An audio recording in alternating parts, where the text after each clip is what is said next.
This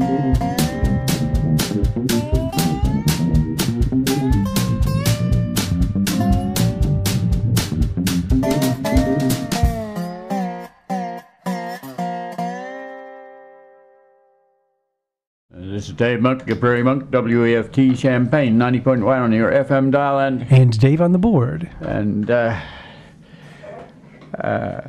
it's the 11th to 26th, just after Thanksgiving, and so more or less a holiday on Friday or Black Friday.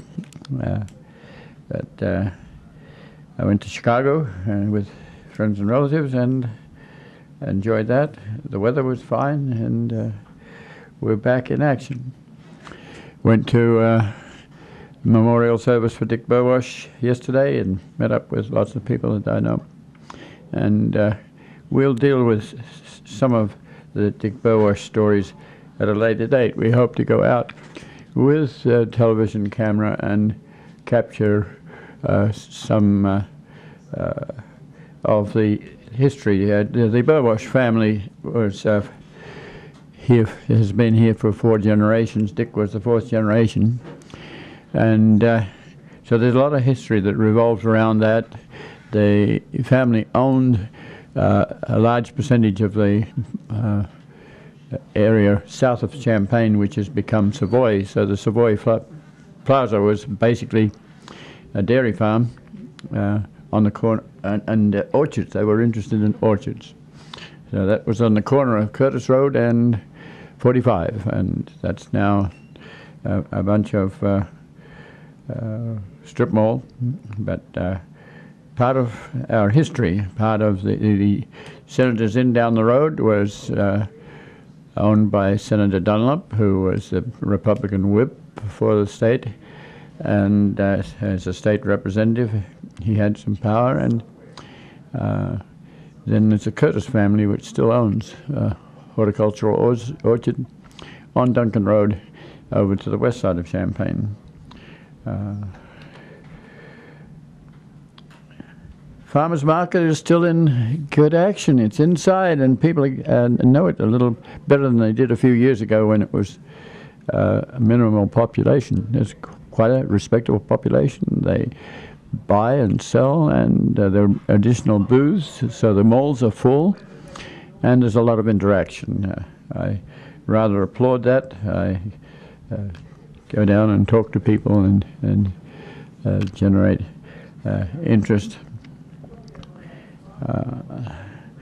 I want to go back to prairies. David and I have been working on a fundraiser statement. It's not easy to do, and we need to let you know what we're doing. And this is our mechanism, where we appreciate the Urbana public television people coming and putting some of this sort of information on the YouTube. It lets people know what we're doing, and we otherwise don't have that sort of access. We do have web pages, but it takes a while to get web pages together, and then lately we lost a major website. So we're in that era when we need to get to the population of people that's growing smaller. So the people that we want to preserve our prairies for are fewer than the population bulge of baby boomers is, and they are now retiring and have retired, and some passed on. The World War II people are passing on. And so we have to look at the demography some and figure out how to get our message to younger people. And we also have to figure out how they like to learn. Things have changed dramatically. So we have to think about how we work with 1 or 2 or 3 people that know about our prairies, or do we work with a bunch of people? How do we get onto the internet? How do people learn in a non-classroom setting? Beckman Institute is set up to do cooperative things, and so often research, it's being realized, is more successful if you have half a dozen people, if you have half a dozen different minds. And so that is a challenge to institutions that have been rather specialized. And we have to think of transferring that to a high school. And so we have to think about going perhaps to a high school and saying, you have a railroad bed outside your high school, just a half a mile away. Would you want to establish a course that is a study course which is oriented to looking at your resources and preserving them in a team fashion?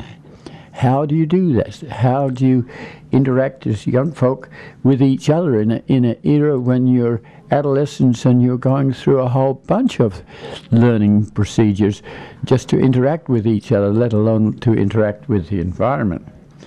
But we're not doing this in a vacuum. We've been at this for years, and so I think we have to, when we put out a fundraiser, we have to make a list of what we have done, just so people who don't know us can realize what we have done. There also has to be some leadership, and like it or not, the Prairie Monk is a leader in some of this sort of stuff. If I walk down the Freedom Parade as Francis of Assisi and people recognize me, they know where to come to ask about an eagle or a hawk or an accipiter, as I was asked yesterday, just because I had that recognition. So we have to encourage leaderships.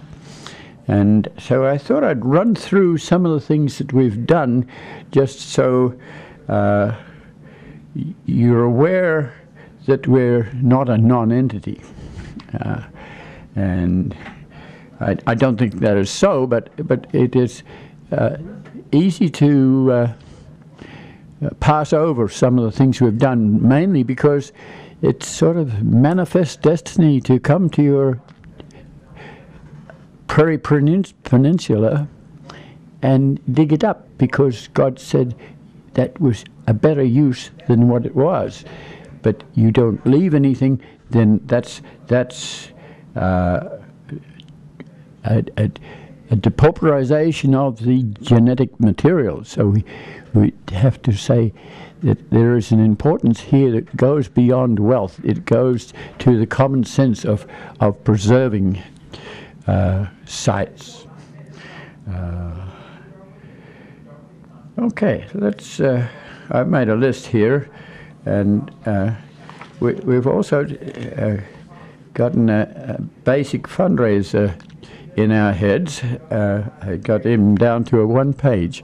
We have to have a one-pager, and we have to have perhaps a 3 or 4 pager, and we have to have perhaps a 25-pager to let you know the details. The nitty-gritty is to let you know a little bit of what we've done, and then how to distribute this is a real challenge, because the cost of snail mail has gone up considerably, which means that we have to put this on the web. And that means we have to have a bunch of you out there that are web pages that read and then take it to the people who you might be designated to take a message that we're putting out to 3 other people that do not have computerization. We also have to know that we're using computerization that is fairly recent. So if you have older equipment, you might get our television program up as a and it doesn't work. So we have to know the reason why. I had somebody yesterday try to pull this on a cell phone and it didn't work. So we have to know that there's a limitation to what we're working with. We have to have equipment to put this together, but we also have to have you to have equipment out there that you can listen to it with. And so YouTube is helpful, Facebook is helpful. We have to be good at putting together contacts. So we have to have a list to send to you. So there's half a dozen of you that are vitally involved, perhaps 13, 15, 20. Then you have to have a different display for different people. You have to have the alternative of looking at our data briefly. You know us, no worry, let's go. Then you have to go to people who might be foundations that do not know what we do, and we have to explain what we have to do. And then the photographs are very, very important. They start to say, this is part of our land, this has been dug up, this means we've lost the gene pool that we've worked for 30 years to save. So what have we done in 30 years? Let me take my notes here and look at same. So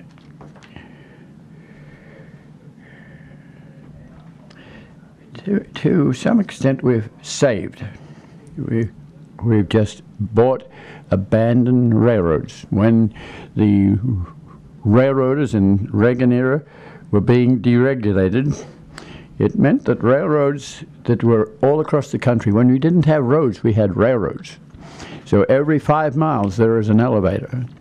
You couldn't be more than about 8 miles away from an elevator to distribute grain. We have these little towns that 60% of the people involved were involved with the railroad or with the elevator. And they remain, but many of them have migrated to bigger towns for different things to do. They still own a farmland out there. Some of that farmland has been coalesced so that instead of owning 80 acres, you now have to own about 3,000 acres to make it efficient for you to have the equipment to farm that land. So we had the temerity to buy 33 miles of railroad bed. That meant sitting in Chicago on the doorstep of Illinois Central and asking for the privilege of buying that land. Well, you guys don't have any money. We'll get it. So for quite a while, we were regarded as ne'er-do-wells who didn't have money, but then we got money. We got people who donated, and we bought. And we bought large tracts because the railroads would rather sell to you as a large tract than to be bothered selling to individuals here, there, and everywhere. So they keep attorneys and land salespersons that work with you. And we worked with especially the Scott family. Harold Scott did a lot of fly work for us. He went to courthouses and figured out that the titles on these corridors range from warranty deeds, which are very good. That means that the railroad came to you and bought from you a piece of land. They own it, they can sell it. There are easements or crossovers, which means that you perhaps have various titles that say this land can be used by the railroad until the railroad departs, and then it can be returned. There are condemnations where the judge said, for the value of the society, we're going to put a railroad through your farm. Whether you like it or not, we're going to get you a good price for it, but we're going to put you through the courts and we're going to condemn them. Those people get that land back when the railroad goes out. And then there are adverse possessions, where there's a little corner that went through 15 feet of your farmland and nobody said anything about it, they just did it.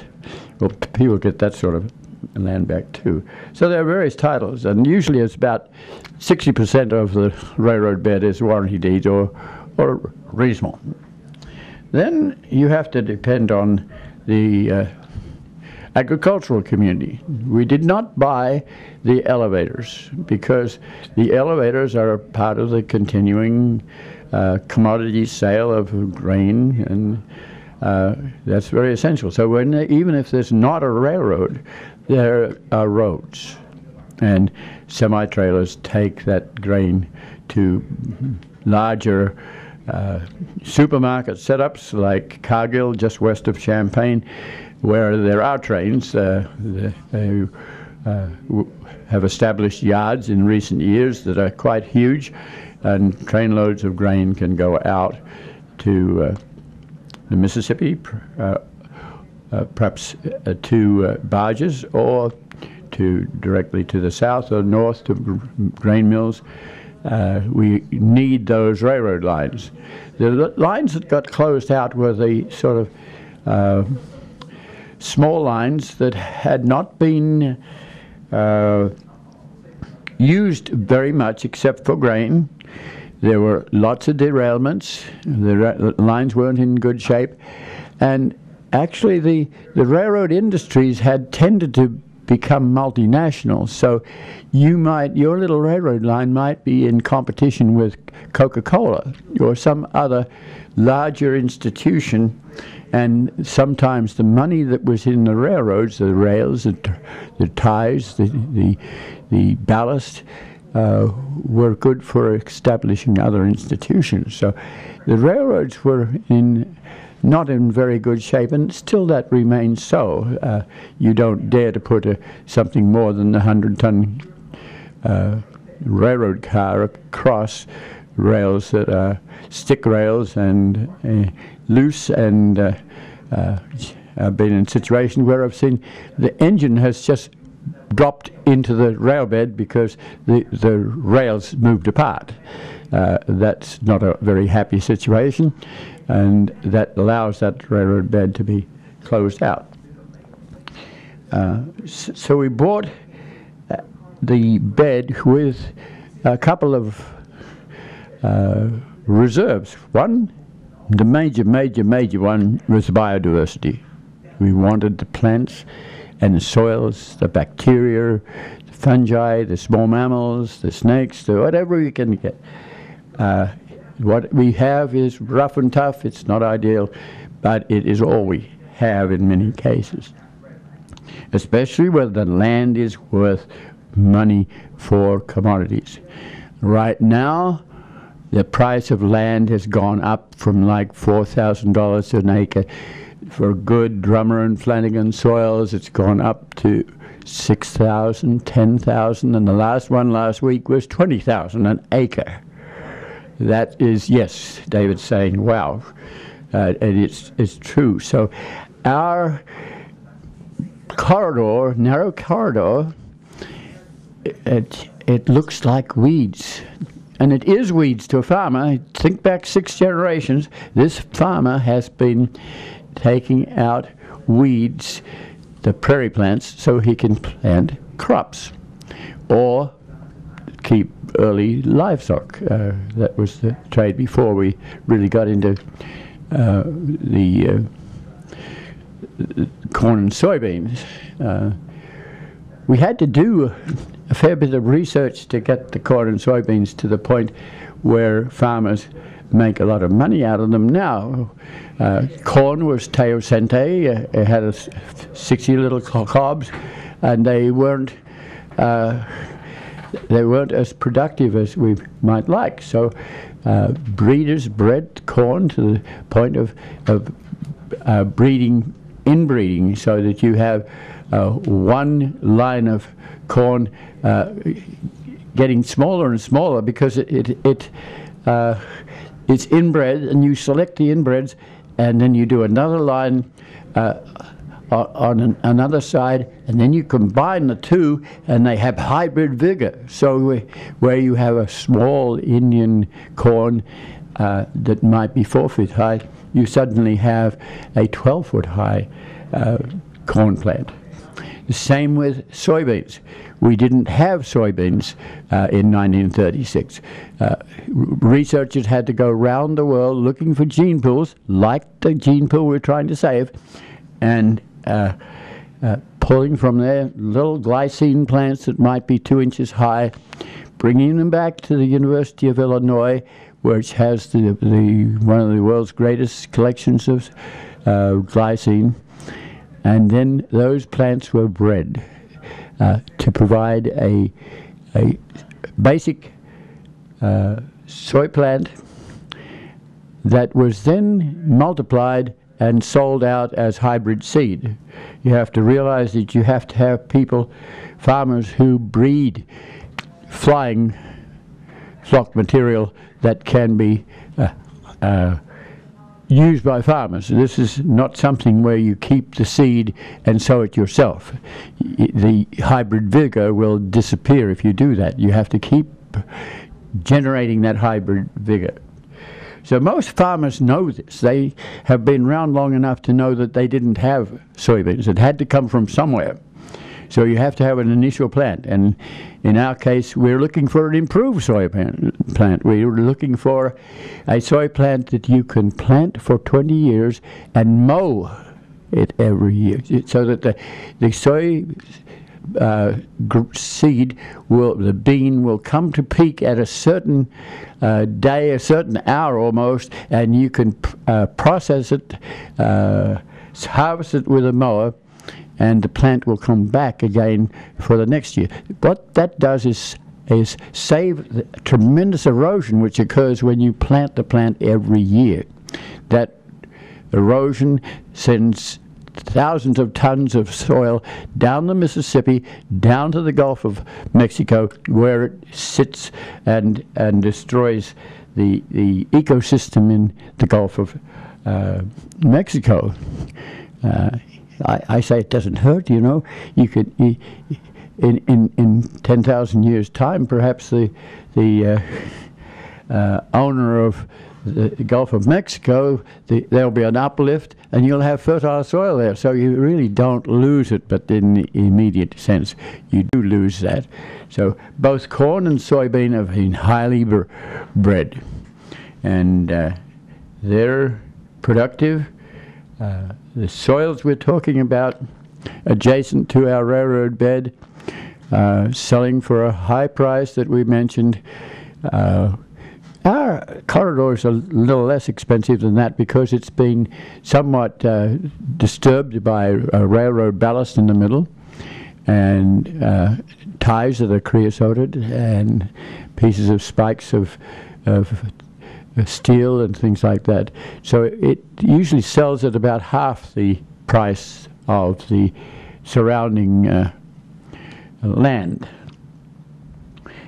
Even so, as the price of grain goes up, and as we have droughts because of climate changes, we're getting to the point of high price for corn and high price for soybeans.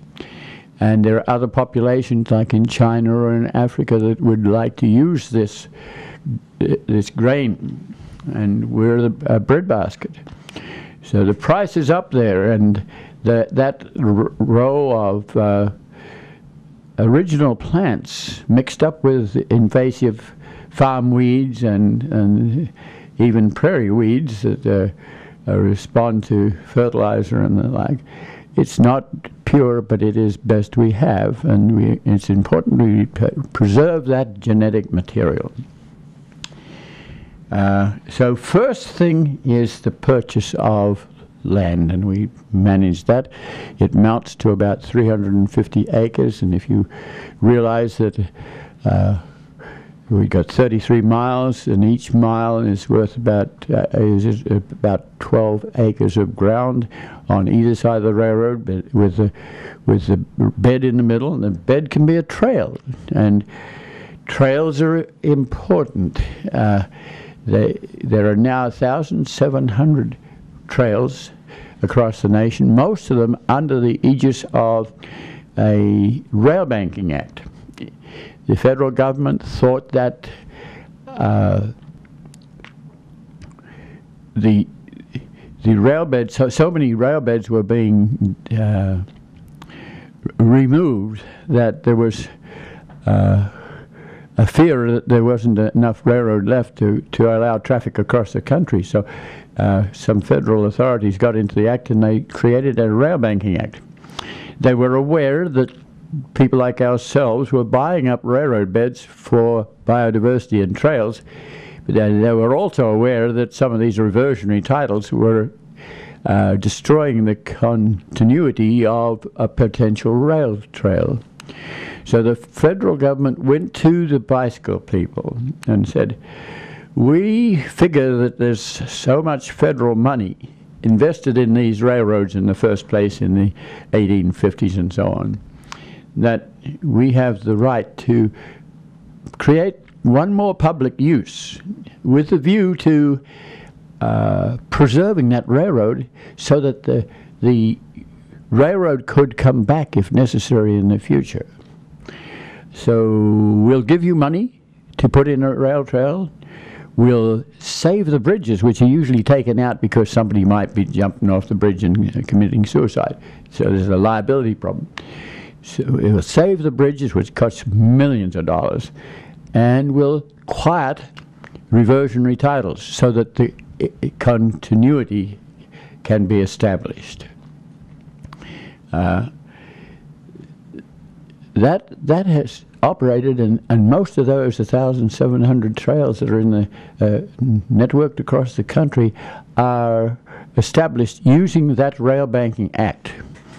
It doesn't always get favor at the federal level in Congress because this is money being spent, and we have gone through the argument about who spends what, and so this has gone through several cuts. But both parties are very much in favor of these trails. They're tremendously popular.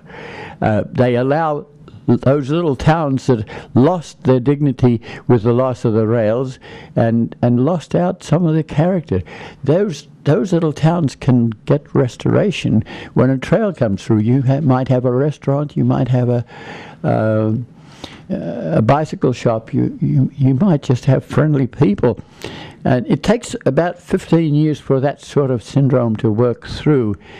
In the early stages there might be what we call a rape and mayhem syndrome, a sort of syndrome that says, I live next to the railroad line, your population of people is going to steal my refrigerator and my television and rape my daughter, and I'm not going to have that happen. Often that is a subterfuge for saying, I want my land back. You may have bought it with a warranty deed and you really own it, but we're going to challenge you, we're going to dig it up.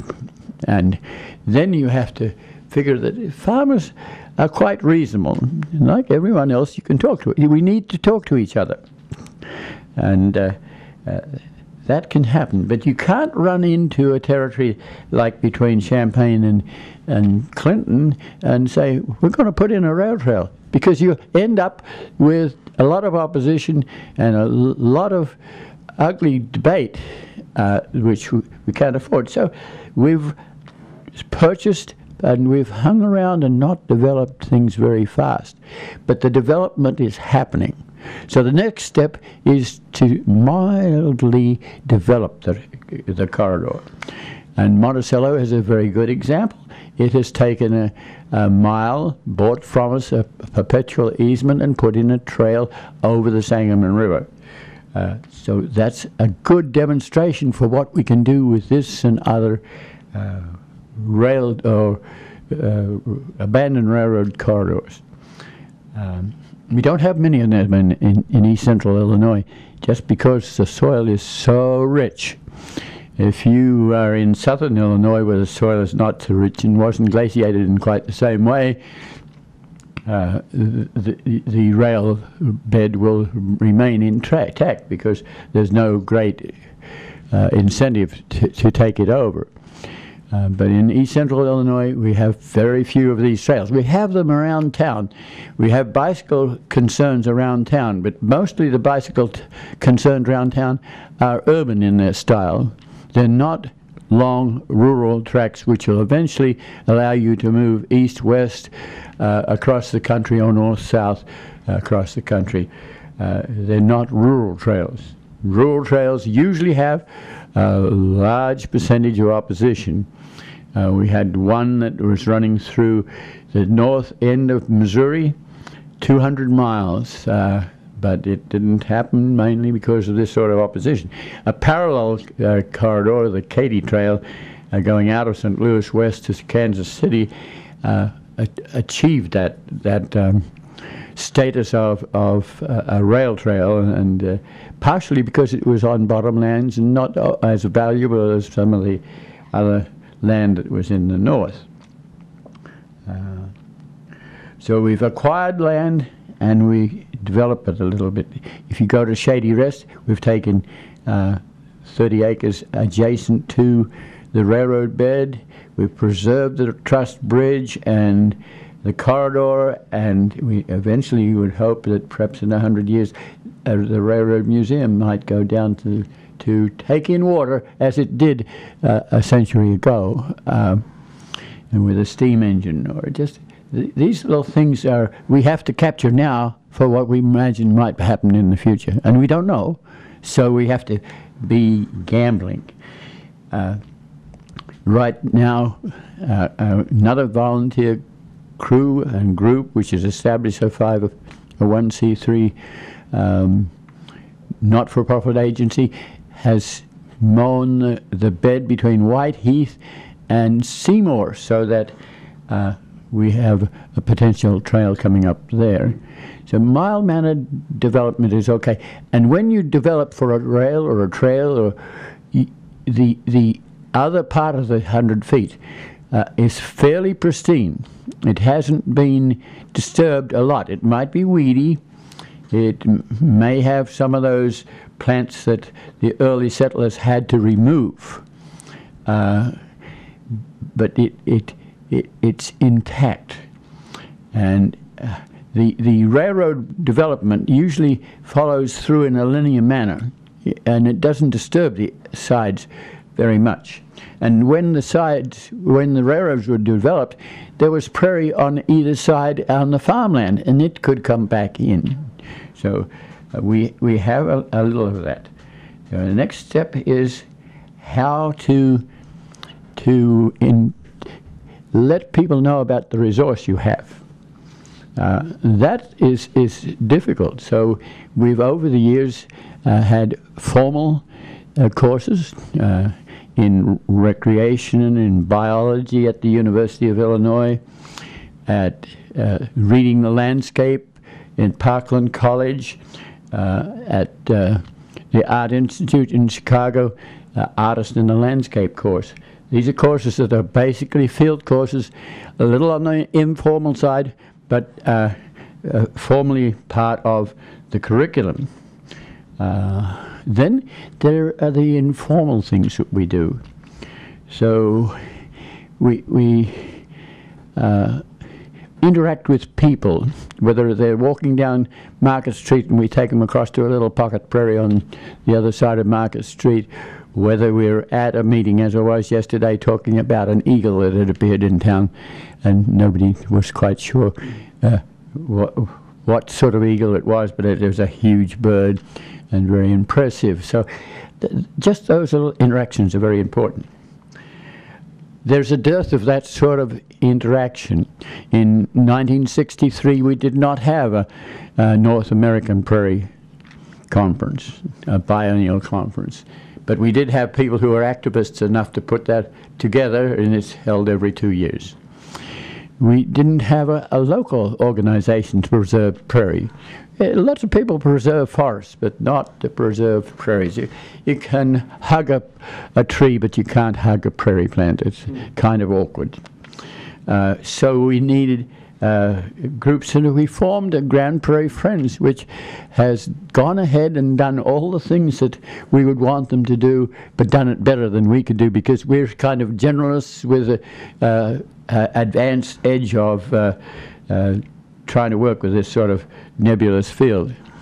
And so they have recently acquired a prairie forest in the Charleston area. I think it's 140 acres, something like $400,000. And they worked it with funding agencies like Clean Air Foundation and others, Lumpkin Foundation, and generated what is a very genuine preservation. We couldn't do this really because we don't have some of those sort of formalities, but we have to get them. We have to move from the front end of the arrow to a more formal not-for-profit agency, and then even further to a tax-based organization like a county or a state or a federal authority to buy the land. So we have acquired land, attempt to use it sensibly, and alert people to its use.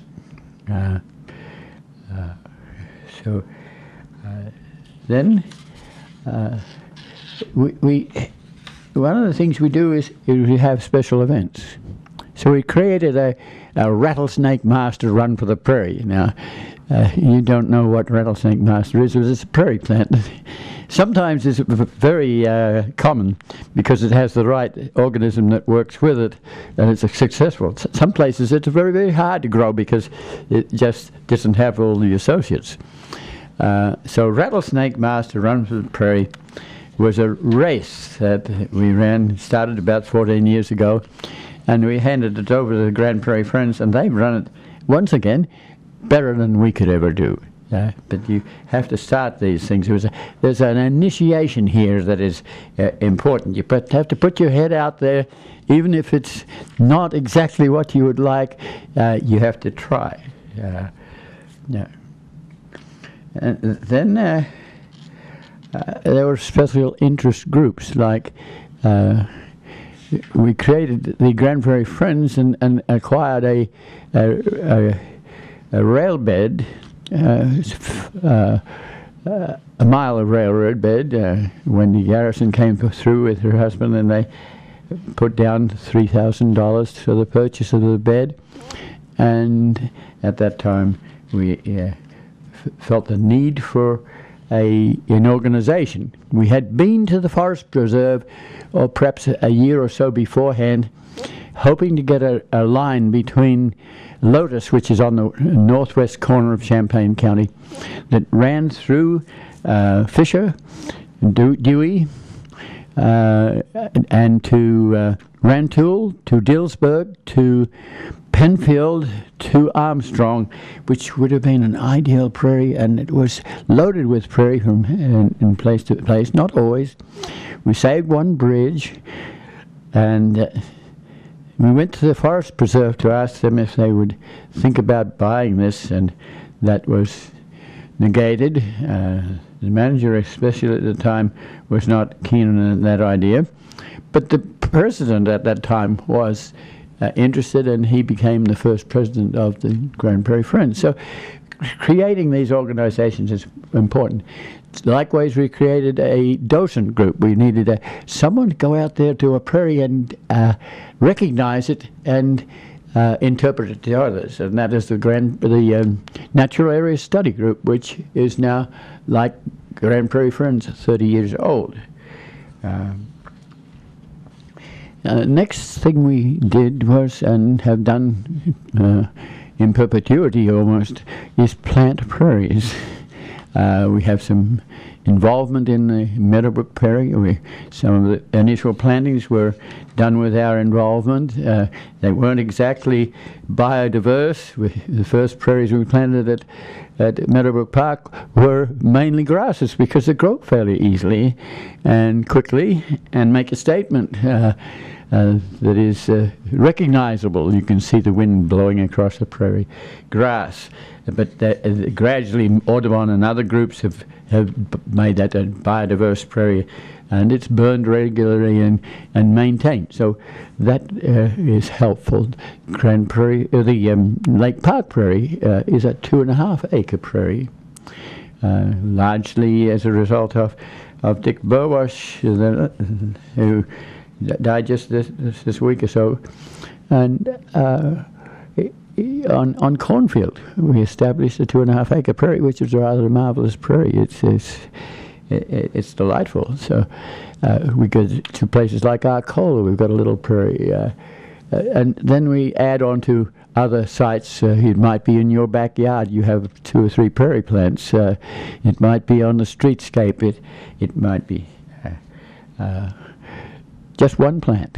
I have a dentist that supported my work. He was on the Rantoul Village Council, and he came to me one day and said, "Like what you do, can you? How can I help you?" And so we had a little plot, just 4 feet by 4 feet, in his dental backyard, and it had like 20 or 30 species in it, and that was fun. And he gave me dental services for a reasonable amount, just the insurance, and his person who is the dentist who has followed him has done the same sort of thing, which in the background helps us. So then there's going to meetings, going to the city council, doing battle for not taking out vegetation with mowing, excessive mowing, or asking questions. Sometimes that can be a real pain to sit through city meetings for a long time, but you have to be there at the right time to hear the question. And there's meetings and talks. We can go present our case for things. In all that, you need a leadership, and I think we've tried to do that. It's a little bit frightening to come from Australia and look at the ecosystem and find it's not there, and then assume that you have the temerity to be able to tell people who are local that this is their ecosystem and they don't know what the devil is going on here.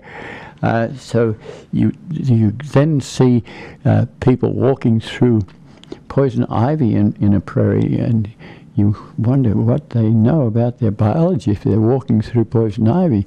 And then you gradually begin to figure that you do know enough now to have found the prairie, to have gone to 400 level botany courses and discovered where the prairies were. You learn about Dr. Gleason, who came here early on in the 1880s or thereabouts, and documented a whole bunch of these little prairies that we don't know about and we can't find anymore. So botanists do know. We don't always announce them because sometimes the plant that we admire disappears because someone has decided they know enough about prairie to be able to dig this plant, which is often not the case. The prairie plant has deep roots and it has associates. So if you go to transplant Hori Pakun, it's probably not going to grow. If you transplant gentian, it's not likely to grow.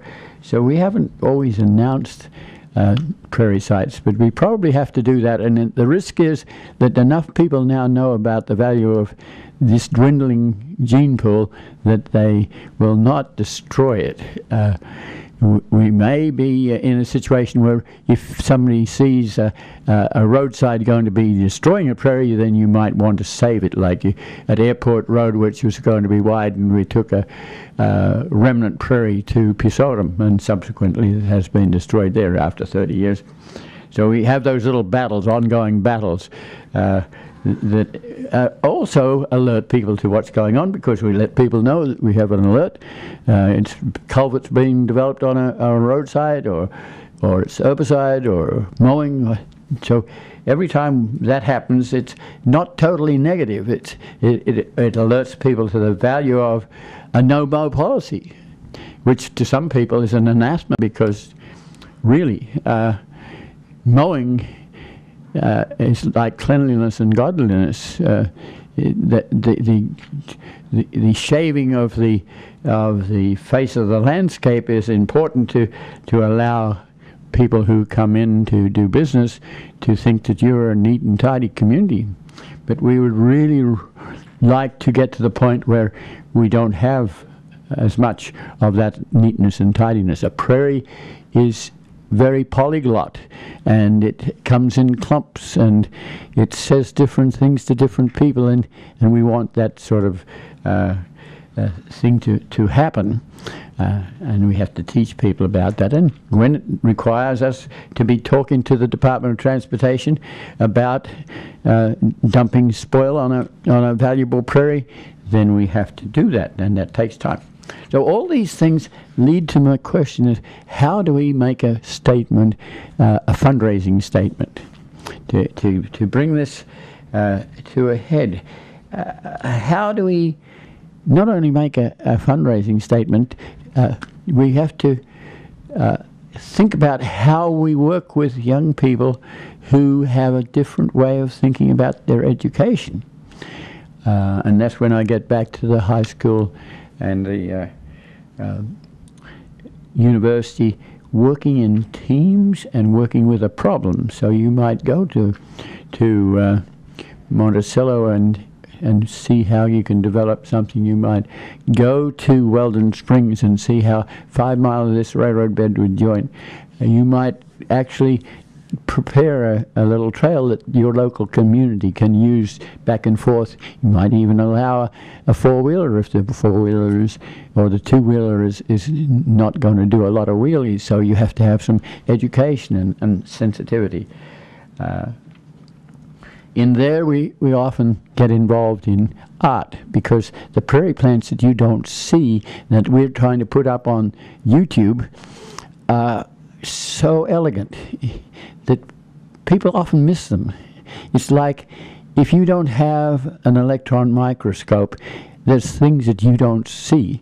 So if we have teaching, we may need to go to our prairie and put up a display. So it may be more important for us to have a teaching unit with a computerized projector and a wall display so that 60 people can see it, rather than having 60 laptops where people don't know quite what they're looking at. So then we have a wish list. And the wish list is for, like I'm working with David as a computer person, and so we're learning about a program which is called Vegas, which allows us to put in pictures into the existing radio program.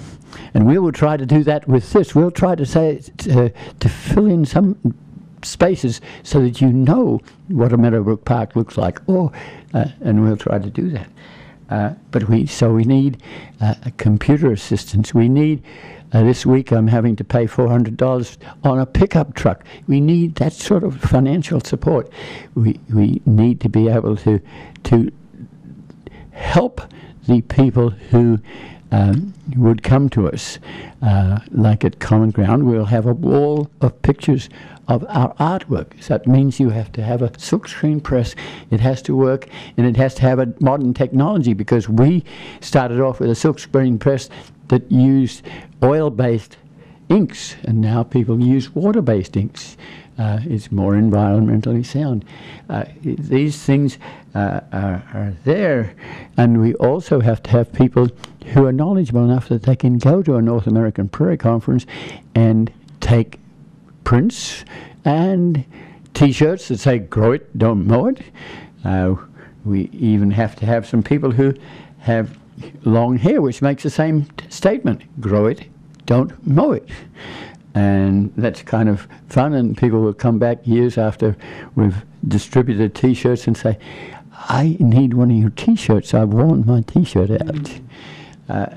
So that's where we are at the moment, and we're thinking of how do we fit into the discovery learning thing? How do we get 6 people together to go out and perhaps go to DeLand Weldon High School and say, "Would you guys like to stabilize the trail that's behind your place?"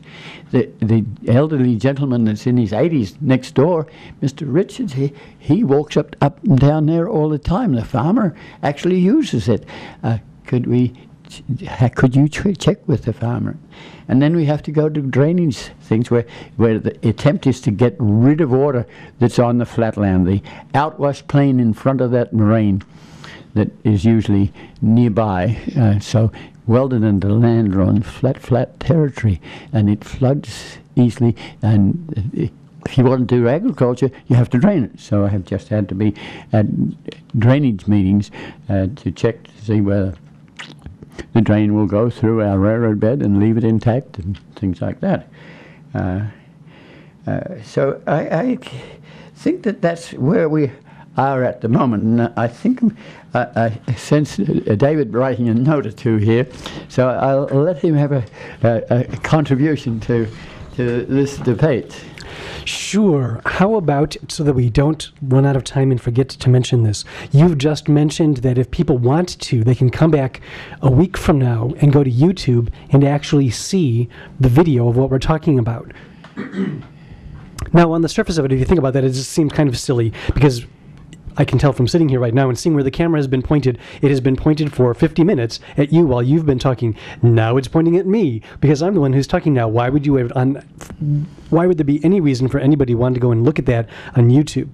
Well, a couple of reasons. First of all, what if you're not listening right now? What if you know somebody who's not listening right now and you say, you know what, he was talking about this stuff, and oh my gosh, you missed it, it's too late, you can't hear it. Well, in fact, it's not too late, because a week from now, you'll be able to go to YouTube and you'll be able to watch the video of it and obviously hear the audio that goes along with it. And so you can get away from the fact, you can get what it is that we've been talking about here today.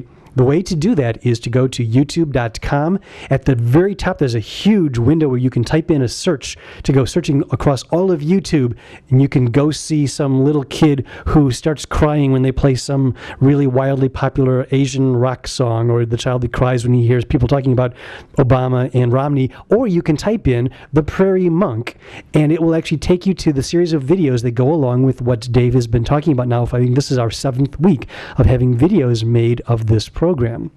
And that means you'll be able to catch up offline with the programs, not just from today, not just from last week, but for the last basically 2 months. But here's the benefit. Because we have a program at our disposal, we can actually go back and cull from Dave's going on 40,000 photographs, images that we can drop in. And in fact, we've even made new images. We've got a few new maps to show the different places that Dave is talking about when he talks about Clinton and Weldon and Whiteheath and all of these. We've actually gone out and we've generated maps so that if you're not quite sure the relationship between all of these and Champaign, we've done the work for you, and the images are out there. The maps are there to show you how far west, how far east, how far north all of these places are. So if you go to youtube.com and type in The Prairie Monk in the search window, you'll find the entire series of videos to go with the last couple of months of these programs, and they'll have been enhanced with graphics to actually give you some idea of what it is if you haven't been able to completely visualize what it is that Dave's been talking about. I do want to jump in and mention he's been talking about fundraising. We, as always, would love to have your fundraising here. We can only be here to tell you about Prairie and Heartland Pathways fundraising efforts and all the rest of what you've heard for the last hour, because WEFT is here for me to push the faders up, and so you can hear Dave talking on the air. So you're welcome to contribute to WEFT. The easiest way for you to do that is to go to our website, WEFT.org. There's a great banner right up at the top that says Donate Now, and you can make a contribution online. Anytime you don't hear people talking live on the air, you can also call us here, 217-359-9338, and we have pledge forms available, and you can make your pledge that way. In theory, we're going to drop some music in, but you know what? We've only got 2 minutes left, so we pretty much need to go straight to the exit. I think we've only got time. I've got 3 questions, but 2 of them we'll just have to wait for some other time.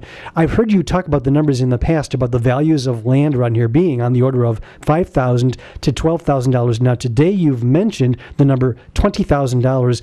The rough figure that I've heard from people talking about values of stuff is you should expect to get the value back from something you've bought in something on the order of 15 to 20 years. What is it that people can do with land that makes it worth $20,000 an acre? You can sell corn and soybeans and make money. If we were to rent that land, it would rent in the vicinity of $350 an acre, and the overall earning of it would be something like $700.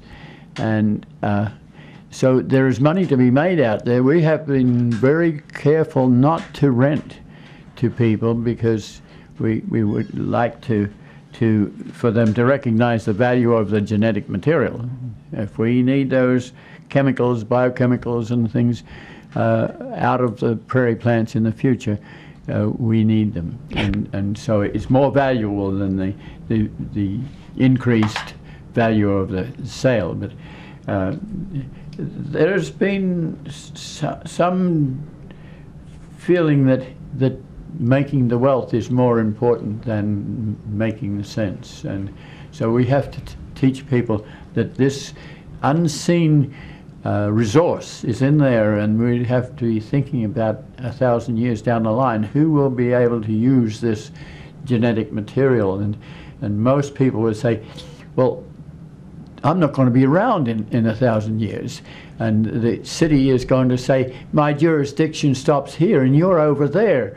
I can't be concerned about that. And the voter behavior is going to say, I need to be voted in this jurisdiction, not along your railroad line.